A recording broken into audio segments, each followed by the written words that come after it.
want to point this out? Okay, I think it's okay. This is the second time then? Second. Is that right?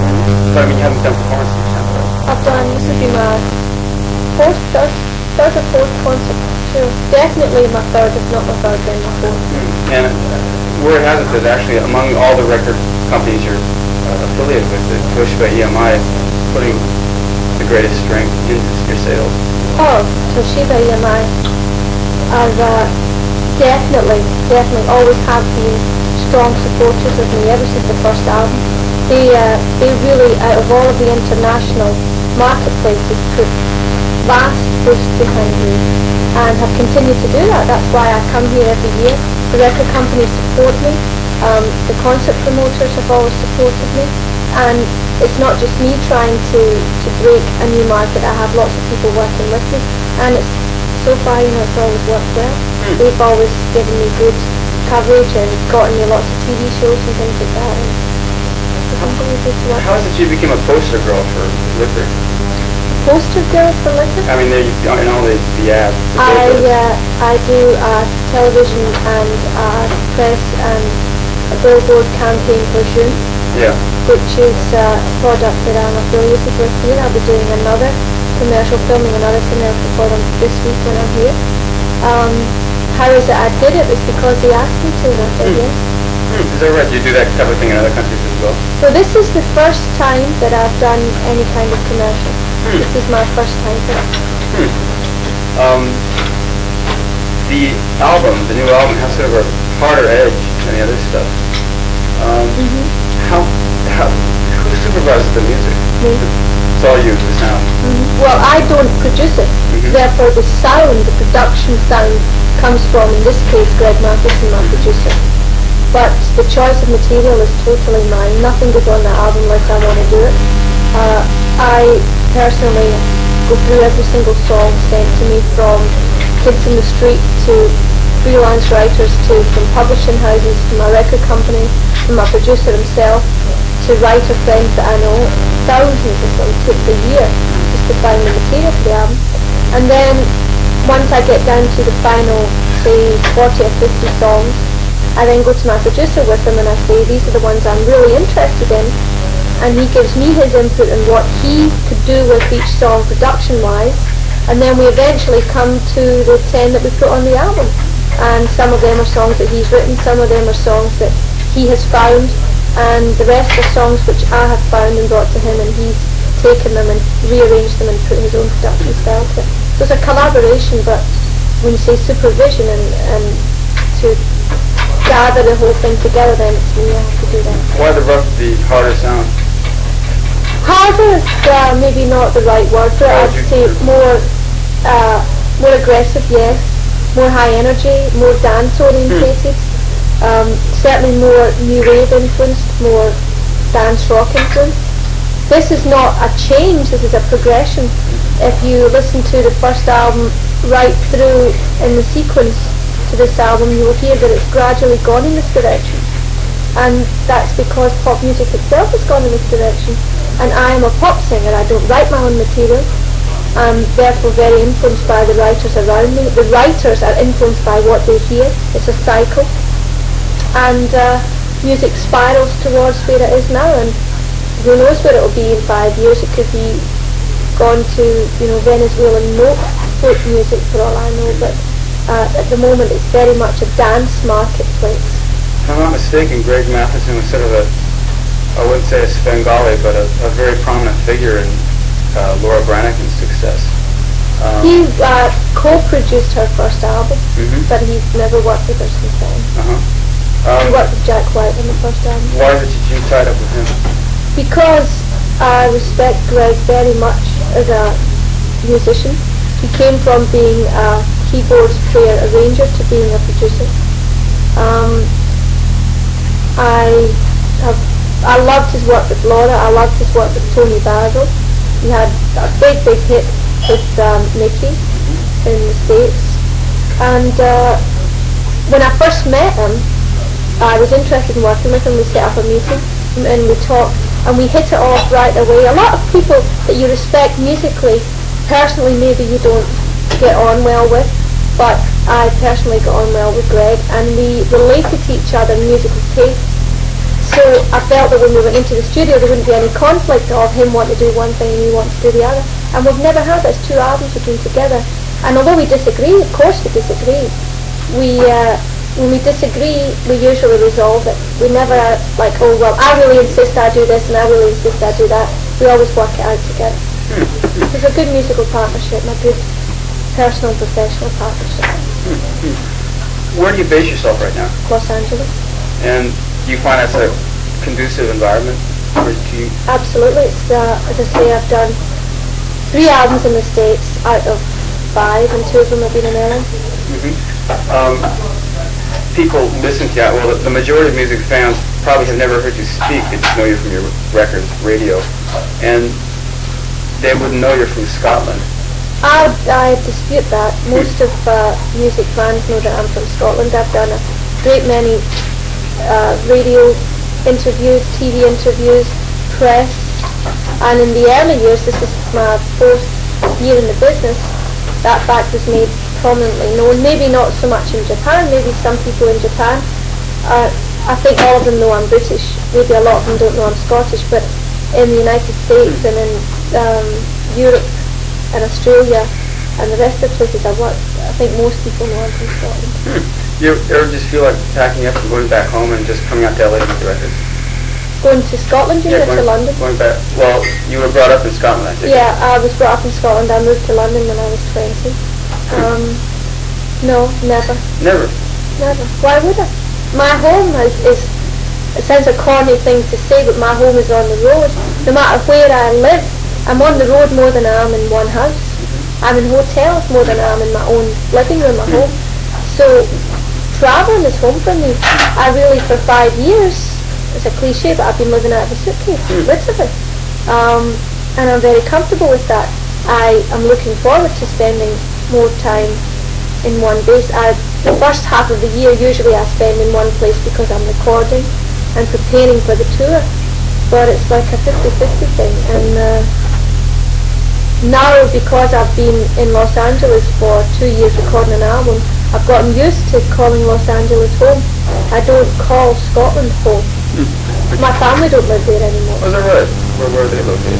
They live in England. I have one brother only in Scotland, my mother, and the rest of my brothers and sisters are scattered throughout England. Well, why is that while ago? Various reasons, mostly work reasons. Oh, is that right? Work is very limited in Scotland. No, but their particular professions took them to England. What type of things they do, just out of curiosity? So my eldest brother is works for the government, works for Inland Revenue, and his base is in Manchester, his main office. He's the manager of an office there. My eldest sister, she is a working housewife. She doesn't have a profession. Her husband, however, does. He works for British Railways. He works in an office, a travel office, which again, he has worked in various cities through London. He has moved with his job. My next sister, she used to be in the Royal Air Force, and you have to go where they send you. That's a government thing again. And she now is a dental nurse, and her husband is based in England, so she lives there. My other sister lives in London. She isn't a professional person, but she lives in London. And my brother, he works for British Telecommunications, and he's based in Scotland. Sounds like your typical upper middle class family. No, very working class. Is that right? We've never ever been even middle class. I come from very working class roots. My family for generations have been working class. I can't think of anyone in either side of my family who could remotely be called middle class. Maybe that has something to do with your own attitude towards the business. You seem to be very, all too willing to do everything and anything to, get ahead, promote yourself. You've been very active in your own. I'm very ambitious. Yeah. I consider myself hardworking, and I've been blessed by a team of people around me who are also ambitious and hardworking. And you have to be in any profession nowadays to get ahead. No one can be blasé. It's not a professional or an economic climate that encourages people to be blasé. you're a doctor, a nurse, a teacher, a singer, a dentist, or a carpenter, you have to be hard-working to get ahead nowadays. I've heard this documentary about you, The Big Time was it called. Was it all about you? How big a part did that play in your early success, early days? The biggest part. Was that the fuse? Absolutely. It was. There's no one thing which makes you successful. There's a combination of factors, but doing the Big Time documentary in Britain was the single most important facet of my success then. It was really the launching pad, and in fact the documentary, every new artist especially needs attention from the media, otherwise who's going to know they exist?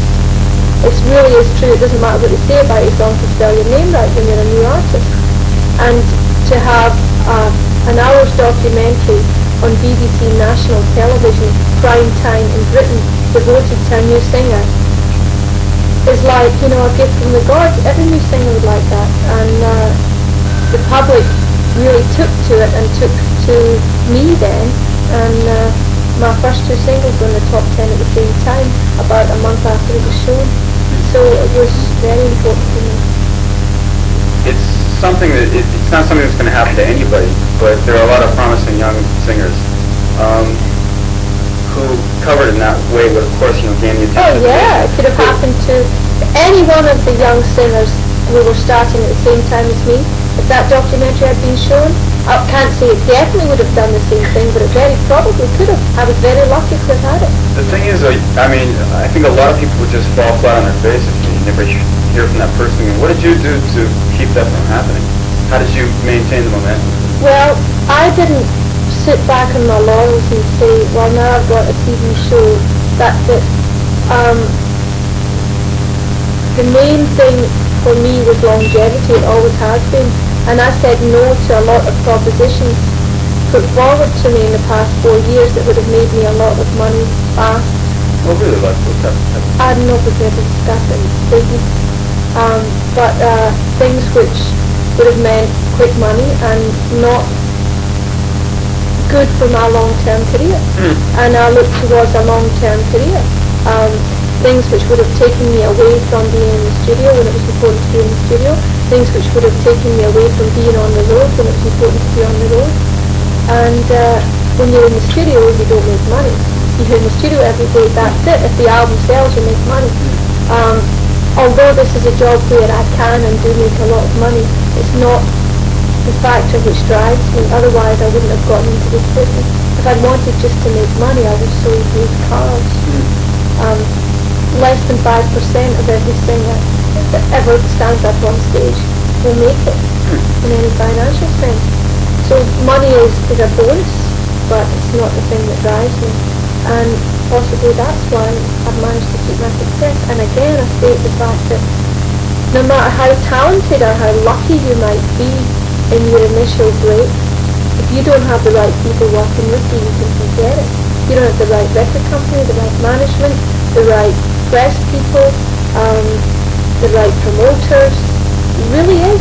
It's you can't take that for granted. You really can't. That's as important. Producers, if you don't have the right producer on your records, that's, you know, there's so many things that write songs that it's amazing that anyone ever has any hits because there's so many things can go wrong. You mentioned the two top 10 singles right after the documentary there. Then you followed that with more singles, the James Bond movie theme. I think the duet with Kenny Rogers, which was in what year? That was last year. Last year? 83. Was that 83? Yeah, Kenny. January. Yeah. Right. We got tonight. That's right. I mean, basically since you debuted, you've been filing Golden Egg on top of Golden Egg at an incredible pace. The thing is, I mean, where does it stop? Is there going to be any lag or? There has been already. Not everything I've released has been a giant success. After Where's the lag then? Various singles. Let me think. The single Sprint is almost over you. The single after Telephone was top 30. It wasn't top 10. It wasn't top 20. It was artistic number 25. That's a mild success. It's not an ultimate failure, but it's not a big hit by any means. And I fully expected it to be a big hit, and it wasn't. And the only reason for it was the public didn't make it a hit. They didn't want it. And in other countries, you know, my career is all around the world. Some albums go gold, then the next album is like sells 50,000 copies, then the next year it goes gold. There are peaks and valleys, but the good thing is when I go gold in the United States, I'm not gold in Britain. Maybe in 2 years' time I'll be gold in Britain, but not gold in the United States. Who knows? So it isn't like one wonderful whirl of success. There are times when records don't make it. Maybe I'll do a TV performance and I'll watch it and I'll go, it was terrible, why did I do that? So it's not always wonderful, but generally I haven't suffered any great, valleys. It's going along smoothly with mild setbacks. I haven't had anything which has been disastrous. What about this album recorded in Spanish? It's just a great move into the Spanish-speaking market.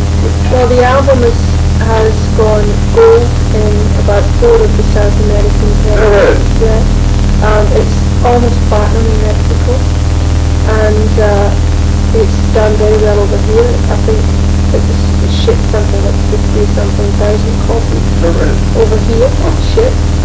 So there's definitely a marketplace for that for me. For me, it's personally a step forward because I've always wanted to record in foreign languages, in French, Italian, Spanish, German, Japanese, whatever. And my first step towards that was in Spanish. That was the logical step because I was recording in Los Angeles, and it's just logistically easier to record in Spanish there. There's so many Spanish-speaking people to help me there. And the Spanish record company, like the Japanese record company, said if you're prepared to work hard to put out an album, like you spend as much time as you would if you're recording in English, which I did, it took 3 months, come down and promote it, do TV, do radio, do concerts, and I did all of those things this year for it, and that's why it's successful, because the record company are pushing it. It was produced well by Greg Matheson and Juan Carlos Calderon, who is the Spanish producer. I intend to record another Spanish album next year if the scheduling of the year goes well, and who knows, it could be a total failure, or it could be a hit again. I can never anticipate what the marketplace will do, but it was fun recording in Spanish, even though I don't speak Spanish. I know what every lyric and every song means, but I can't speak the language. Do you speak any other foreign language? I speak enough French to get by when I go to France, to tell taxi drivers where to go and to, buy groceries and things. And I have a few people who live in France that are friends of mine, and when they're talking to each other, I can understand basically what they're saying, but I can't say I speak it fluently. One thing that surprised me about the new album was the Joan Armatrading cut, Love and Affection, which has always been one of my favorite of her songs. How did you end up selecting that one? For exactly that reason. It's my favourite Joan Armatrading song. It's always been one of my all-time favourite single releases in Britain. When I was a student, it came out, and I just fell in love with it, and I said one day I'd like to sing that and record it. And I've always been wary of doing it because her version, in my opinion, will never be surpassed. It's the original version. It's sung by the writer, and a writer can bring to his own material, or her own material, something that no matter how good a singer is, she can perform it in a way that no one else can, because she knows exactly what she's singing about. So I didn't record it with the intention of bettering her version. I did it in order to do it my way, to do it differently, to do it how I felt it. And Greg Matheson, when I played him Joan's version of it, said, look, I'd love to get in touch. He got really excited. He said, oh yeah, I could do something with that. And we did it, we moved things with it. And it was really fun to do something that I wanted to do since I was a teenager. looking back on it, now that it's all done, how do you evaluate it? My version? Yeah. I'm satisfied with what we did. It doesn't compare to her version, it never will. But for what I did, I was pleased with it. Is that the first cover you've done, or have you done any others? I did Janet's theme song in the winter. Again, Janet is a good friend of mine, and she's also been someone that when I was a teenager and even now I always admired, and in the winter was my favourite of her songs. And it was strange doing it in the winter because being a friend of mine and also being someone I admired of, it was like, oh God, what's she going to think of it? But again, it's never going to compare to her version, but it's my interpretation of it. I did Just One Smile, which is an Alexander Newman song. So that's my third cover. Is there anything else you are dying to do? You thought about doing it and haven't done? There's a few songs, but nothing which I have any movie time to do. Anything you do on stage? Excuse me, I knew that was coming up. Excuse me. Yes, I've done a Joni Mitchell song, Moved on Robbery, which I don't know if I'll record. If you just time up, when you wind it up, here's just one of these. Fingers will wind up. Exactly, it's one of these. I done Joni Mitchell's and I do an Easy Beat song in that at the moment. Right on my mind, and I've done a few covers. In my stage act I do songs which, quite frankly, don't really stand much of a chance of getting on my album. I just do it because I like to do it live. One thing, last question I suppose, the fans, it seems to me that they've changed somewhat, at least in Japan here. You started out catering to a more high school, junior high school type crowd, and now that's moved up to more of an adult market. This may be a question for the marketeers, I don't know. But are you conscious of who you're singing to? Yes, always. My fans, when they come to the concerts, have always been a mixture of demographics. I get, in Japan, from 12 to 30-year-olds, a lot of young teenagers still, lots of them. And in the United States, my audience are getting younger. That this year I did a great many universities and colleges on my tour, and even in the not college facilities, public facilities, there were lots and lots of teenagers. That's because Struck was a number 6 dance hit, Telephone was a number 8 dance hit, MTV, all the video shows showing the videos that attract a young audience. So, but my audience generally in the United States are 18 to 35. All right. That'll do it. Thank you. I guess we'll try to get the pictures now. Are you black and white? That's what we were told, yeah. We were told we were to take only 6 pictures, and they'll have to be black and white. It doesn't have to be just 6. You can take more than that. Black and white, not colour. If you want to do colour shots, you can come along to the concerts again, and you're very welcome to take colour pictures at the concerts. But we can't do colour shots unless we have proper studio lighting and we can take the time to do it. That's why we do black and white.